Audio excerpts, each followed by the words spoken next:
I had to wait a little while for a squat rack to become free. So kind of like in the 10 or 15 minutes that we were waiting for the squat rack, I went over to the leg press machine and yeah, I just sat in there and I started kind of stretching with it. I kind of went into the ATG position in the leg press and I was just stretching. And my God, that is a beautiful thing to do before you squat. It really stretches the hell out of you. It's been 10 years easily since the last time I did last time I touched the leg press machine, let alone had a workout. Easily 10 years, probably more. And I jumped in there, stretched on with this thing. I didn't put any weight on. I just kind of let the plate kind of come all the way to me, my squat position, foot stance. And I just let it kind of sit on top of me and really stretch the adductors, the hamstrings, the glutes. Beautiful, beautiful feeling. And automatically I thought to myself, all those times that I've seen people yawning in machines in the gym, I've spoken about this in the past. I can tell you, man, those things are freaking comfortable. The way they have you reclining back in those seats, I can finally understand why people yawn, because it's a freaking comfortable position. I reckon I could fall asleep easily in a leg press machine. I was watching a compilation, like a gym fail compilation the other night, and there was a bunch of them, people sleeping in these machines. Could imagine going to the gym and falling asleep on a piece of equipment. But now I finally understand. So if you guys haven't tried stretching, if you're going to have trouble with butt wink, if you have trouble getting into the ATG position, a really easy way to stretch into those positions is to actually just go into the leg press machine and let that plate kind of compress you. It removes the back from you in terms of spinal loading. You can just sit there all day. The one thing that I did kind of notice was that I got a lower back pump from doing that, interestingly.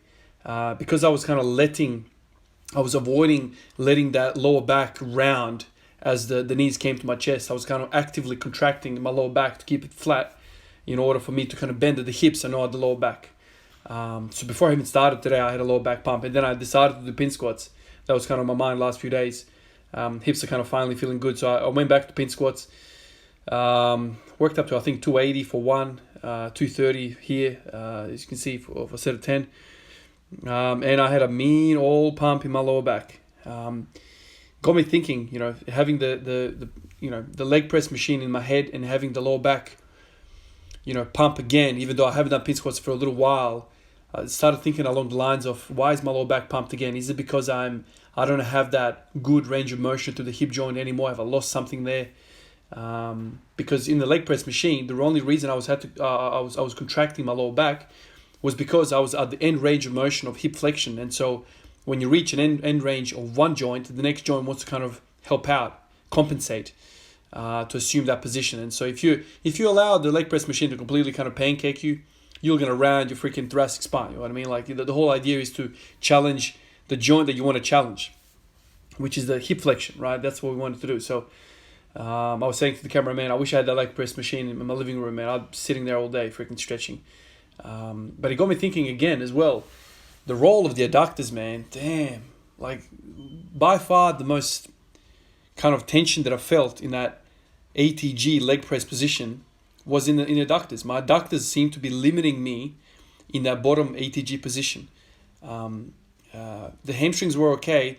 The kind of upper hamstring, I want to say maybe glute insertion point, that was kind of also getting a really good stretch. So all that upper hamstring, upper adductor stuff, that's kind of where I was getting challenged with this stretch. So it's a really good way to kind of realize what's required for you to get to ATG.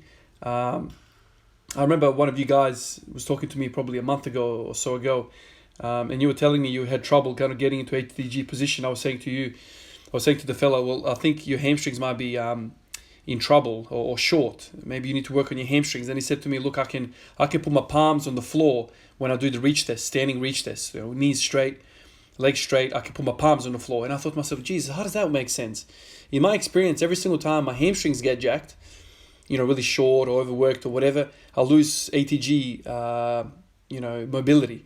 But this fella could put his palms onto the floor and still he couldn't get ATG. And I thought, man, so he's really flexible. But so now kind of after doing the leg press kind of stretching today, I thought to myself, maybe I should have, I think I mentioned it to him, the adductors and whatever, but maybe in that bottom position, the adductors are the most critical to stretch. So he can put his palms on the floor, but can he kind of do middle splits, say? I don't know too many guys that can do middle splits, but I feel like if you can do middle splits and you can do front splits, you're going to have pretty good flexibility. So instead of blaming, bony tissue or anti-version, retroversion, all this sort of like bone morphology, before blaming all that stuff, I mean, there could be the possibility, but I think it's a minority really. Before blaming any of that stuff, I think you should kind of take your soft tissue, your musculature, to the longest points you can. So start stretching the stuff. So if you go to the gym, I think leg press machines are pretty common in all gyms.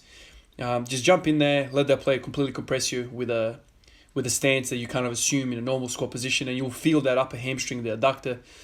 It was a really nice surprise. Like I said, like I have not touched a freaking leg press machine easily like over 10 years. But as soon as I go home, I started stretching again. I think there's a relationship with this lower back pump and my maybe limited hip flexion ability. This is the thing I've kind of been saying for a little while. You first start squatting and you have good range of motion, and then the harder you push the squats, the more you kind of progress the squats, the shitter your range of motion gets. This is something that I've continuously over and over again kind of learned the hard way.